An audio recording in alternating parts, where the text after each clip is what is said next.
3 సార్లు చెప్పారు ఆయన, 2 సార్లు చెప్పారు. గతంలో ఒకసారి చెప్పారు. అప్పుడే నేను బయటకు వచ్చి నేను ఎవరిని, నన్ను ఏమైతే వ్యక్తిగతంగా దూషించిన వ్యక్తులు ఉన్నారో వారినే దూషించాను తప్పితే నన్ను లేనిపోని అన్ని ఆపాదించి మాట్లాడిన వాళ్ళతో నేను మాట్లాడాను తప్పితే ఇక వేరే ఎవరు నేను మాట్లాడలేదు.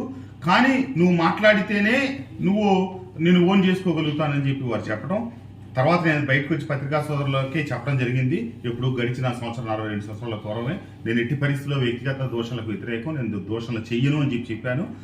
మొన్న చివరిగా ముఖ్యమంత్రి గారిని కలిసినప్పుడు నా అభ్యర్థిత్వాన్ని ఖరారు చేస్తా, వారు నీకే టికెట్, నువ్వు వెళ్ళి పనిచేయి, కానీ నేను నిన్ను ఓన్ చేసుకోవాలంటే రాబోయే రోజుల్లో శాసనసభ్యులుగా, పార్లమెంట్ సభ్యులుగా టికెట్లు ఇవ్వాలంటే ఎవరైతే చంద్రబాబు నాయుడిని, లోకేష్ని తిడితేనే, గట్టిగా మాట్లాడితేనే టికెట్లు ఇస్తానని చెప్పి వారు చెప్పడం, అది నాకు తీవ్రమైనటువంటి నాలో ఒక నిరుత్సాహాన్ని కలిగించింది. ఆ రకమైనటువంటి మాటలు దానికి నేను ఇష్టపడక వచ్చిన తర్వాత నేను పార్టీలో ఉన్నటువంటి పెద్దలను కూడా కలిసి వారి ఉద్దేశాలు ఇట్లా ఉన్నాయి, ఆ రకంగా మాట్లాడితేనే రాబోయే రోజుల్లో ఉన్నత రాజకీయాల్లో ఉన్నత శిఖరాలకో లేకపోతే ఉన్నతమైన స్థానాలకు వెళ్ళే పరిస్థితి ఉన్నప్పుడు ఆ రకమైన పరిస్థితులతో నాకు ఇష్టం లేదు అని చెప్పి తెలియజేసి నేను నిదానంగా నిష్క్రమించడం జరిగింది.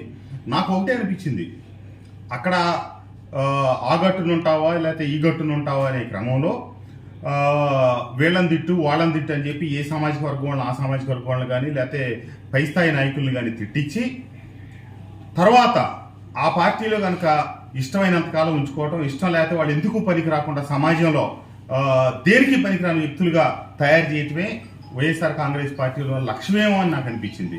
ఎందుకంటే అక్కడ ఉన్నటువంటి కొంతమంది నాయకులు మాట్లాడిన భాష, వాళ్ళు వ్యవహరించిన తీరుకి నాకు అనిపిస్తూ ఉంది ఏంటంటే వాళ్ళని రాబోయే రోజుల్లో జనసేన కావచ్చు, తెలుగుదేశం కానీ లేకపోతే బీజేపీ కానీ లేకపోతే